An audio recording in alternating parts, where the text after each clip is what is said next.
Welcome to channel maths with PP. मेरा नाम प्रशांत प्रणव है और आज हम ये जानकारी लेंगे कि हम इग्नू में कैसे एग्ज़ाम की तैयारी करें और कैसे उसको 100% स्कोर करें।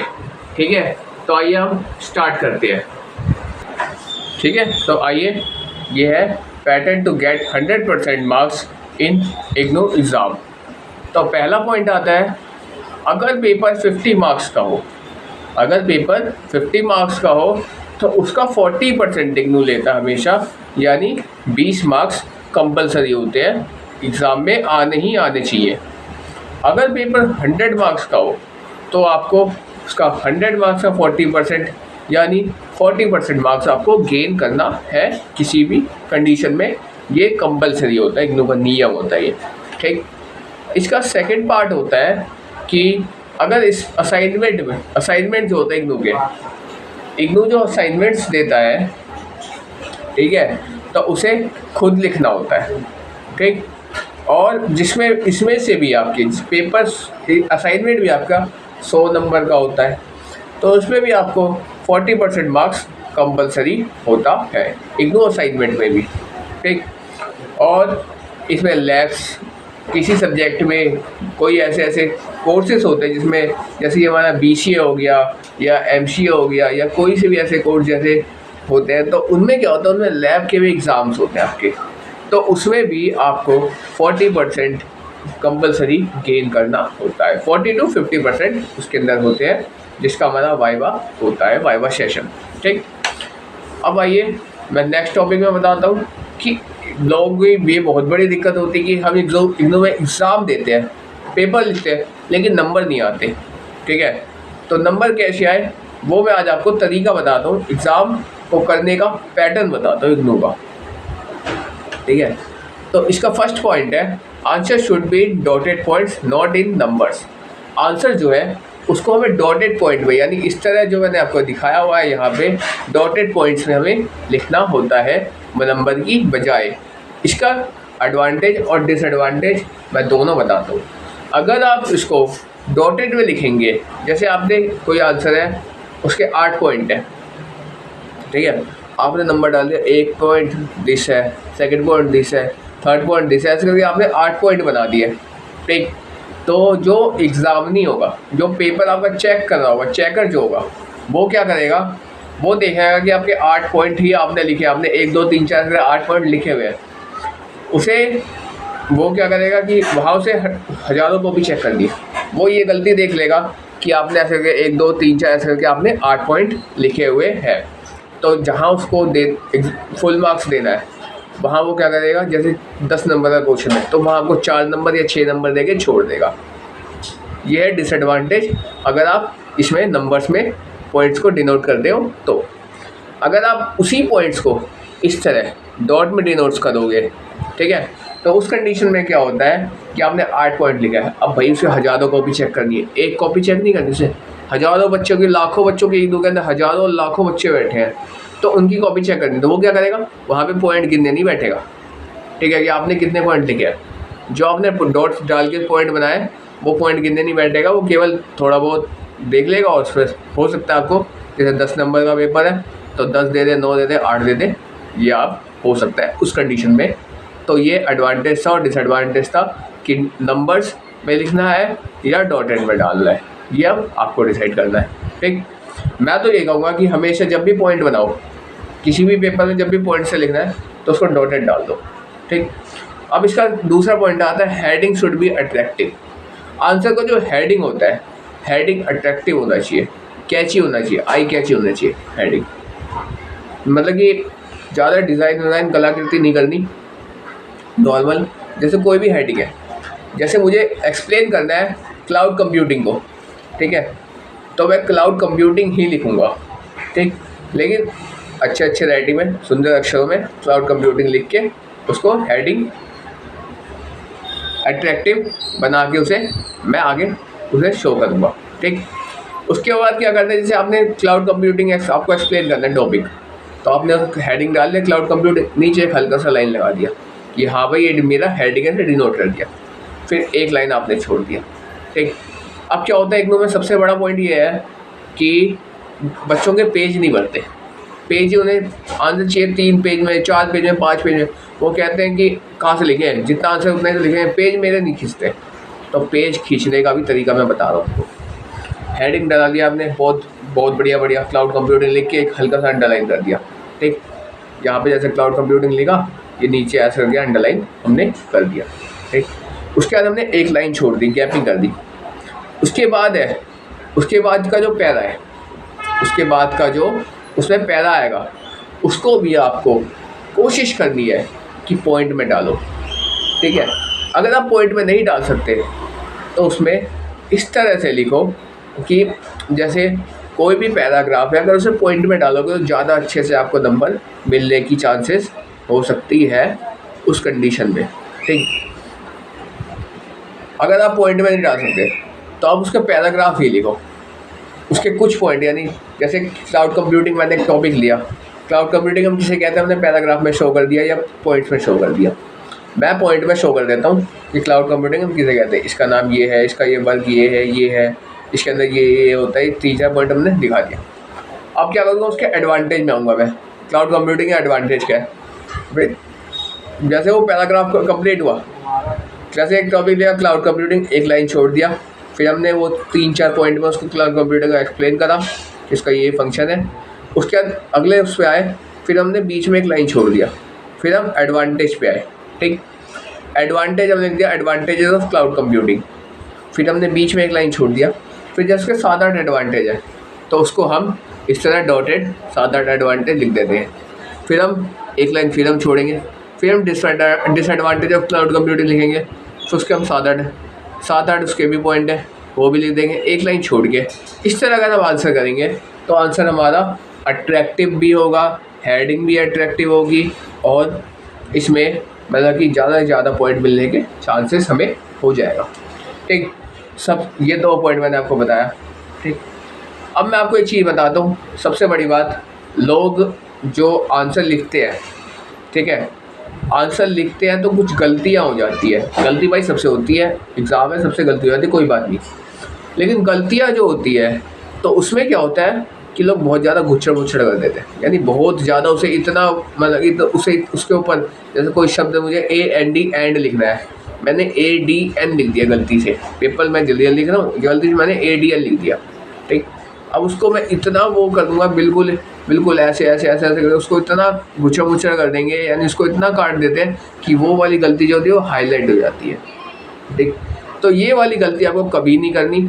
अगर आपसे गलती भी हो जाए, गलती से भी गलती हो जाए, तो आपको क्या करना है कि एक लाइन मार के उसे काट देना है बस। जैसे कि कोई शब्द लिखा, उसके बीच में ऐसा करके एक लाइन डाल दी है और उसे काट के हम आगे निकल गए। तो उसमें क्या होगा कि अगर हम काटते भी है ना, एक लाइन मारते भी अगर, तो अगर हम एग्जाम में अगर एक नज़र में देखा, सरसरी एक नज़र में देखा, एक सरसरी नज़र में, उसे वहाँ पे कोई कटिंग पिटिंग हो सकता है, एक नज़र में देखे तो उसे ना दिखे वहाँ पे, और वो आगे बढ़ जाए और आपको पूरे मार्क्स दे दे। इस कंडीशन में भी मतलब कि आपके नंबर कटने के चांसेस होते हैं। ठीक, तो आपको ये गलती भी नहीं करनी है। ठीक, अब देखिए, अब मैं दिखाता हूँ, यहाँ पे मैंने तीसरा पॉइंट ये लिखा, answer should be in points, answer को पॉइंट्स में लिखना है, ये मैंने आपको एक्सप्लेन कर दिया। ठीक, आइए हम चौथा पॉइंट में आपको बताता हूँ कि अगर इग्नू का एग्ज़ाम जो होता है उसमें किस टाइप के क्वेश्चंस होते हैं, ये सब मैं अभी आपको दिखाऊंगा। ठीक है, लेकिन मैं आपको सबसे पहले बताता हूँ कि इग्नू का जो क्वेश्चन पेपर आता है एग्ज़ाम्स का, अगर कोई पेपर 10 नंबर का आता है तो लोग कहते हैं कि 10 नंबर का तो कितने पेज लिखना है, 1.5 पेज 2 पेज बहुत है। नहीं, मैं हमेशा कहता हूँ कि अगर आपको लिखना है तो मैक्सिमम 3 पेज में एक्सप्लेन करना है 10 नंबर के क्वेश्चन को। ठीक, तो ये बहुत अच्छी बात होगी कि आप 10 नंबर में एक्सप्लेन करते हो और सभी आंसर को पॉइंट्स में लिखते हो। ठीक, कटिंग नहीं करनी है। अगर वही क्वेश्चन 20 नंबर का आए तो आपको 4 से 5 पेज में उसको एक्सप्लेन करना होता है। ठीक है, तो ये कुछ नियम थे इसमें हमारे इग्नू के अंदर। ठीक है, कि हम पेपर को कैसे अटैम्प्ट करें।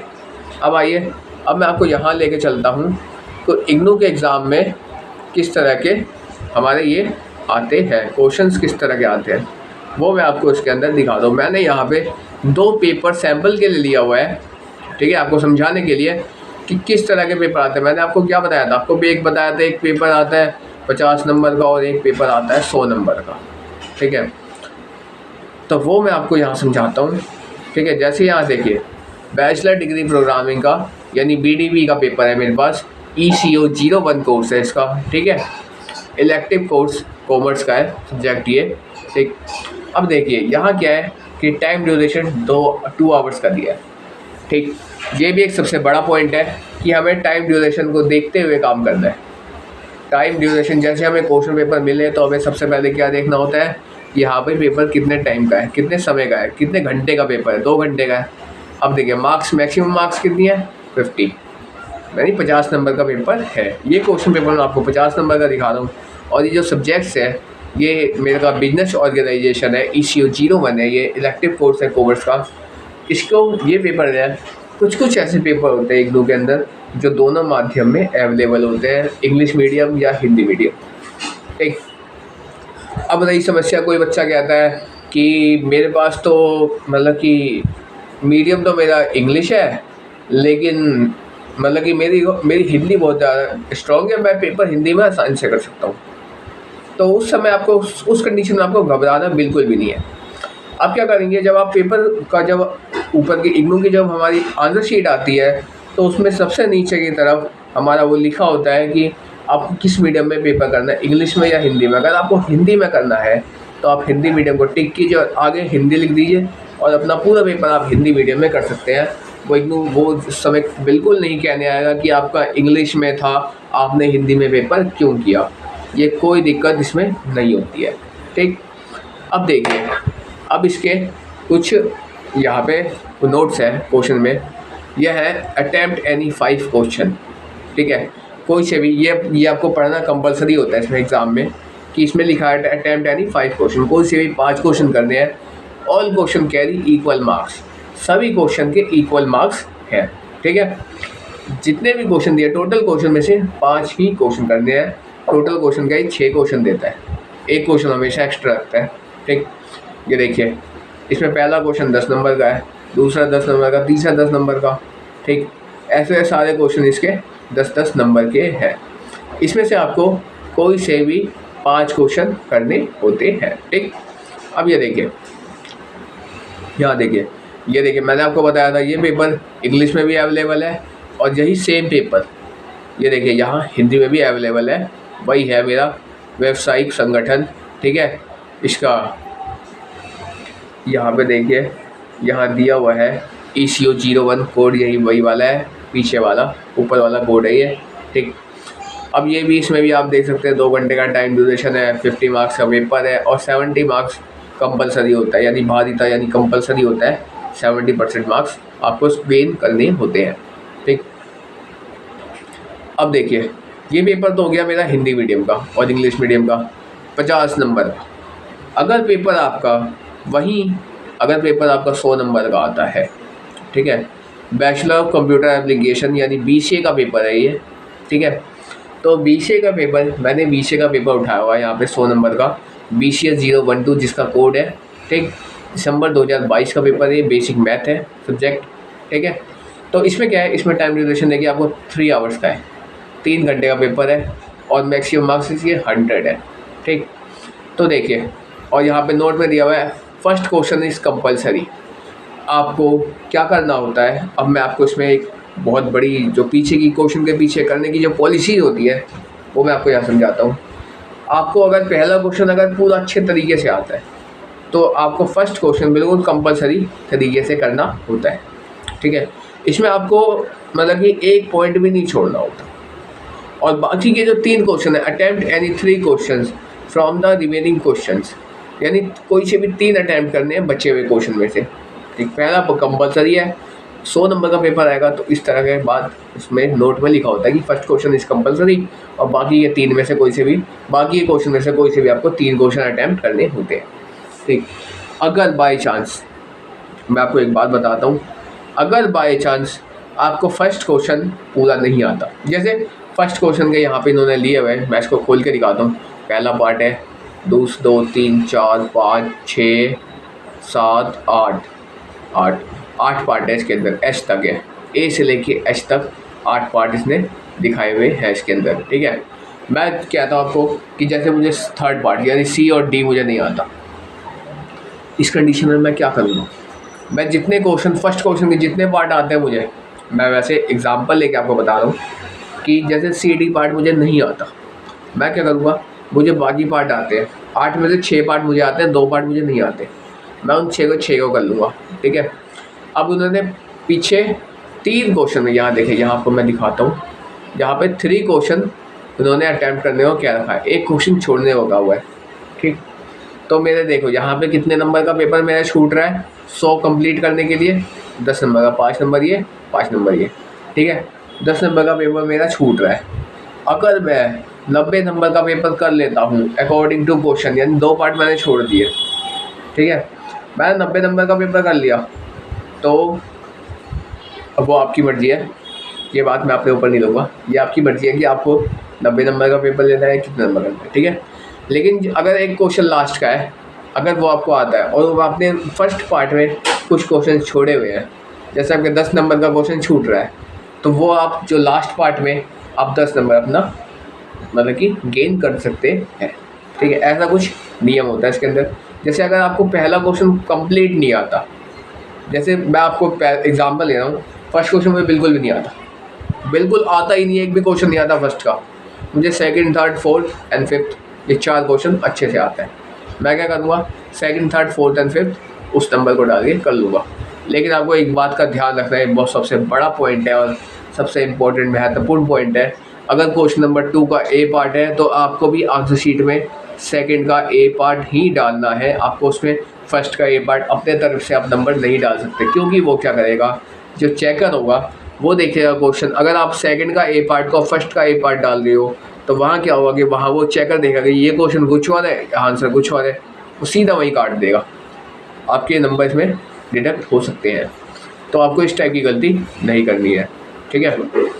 अब देखिए, अब मैं एक और चीज़ आपको यहाँ समझाता हूँ, इसके अंदर जो आपको 50 मार्क्स का पेपर है, जो हमारा ग्रेड कार्ड आता है इग्नू का, ठीक है, इसके अंदर एक और स्ट्रेटजी होती है इनकी, इग्नू से एक और स्ट्रेटजी होती है कि अगर कोई भी नंबर 50 नंबर का, कोई भी पेपर अगर आपका 50 नंबर का आता है, जब वो आपके ग्रेड कार्ड में जाके नंबर जुड़ते हैं तो वो क्या होता है कि वो आपके 100 में से जुड़ते हैं।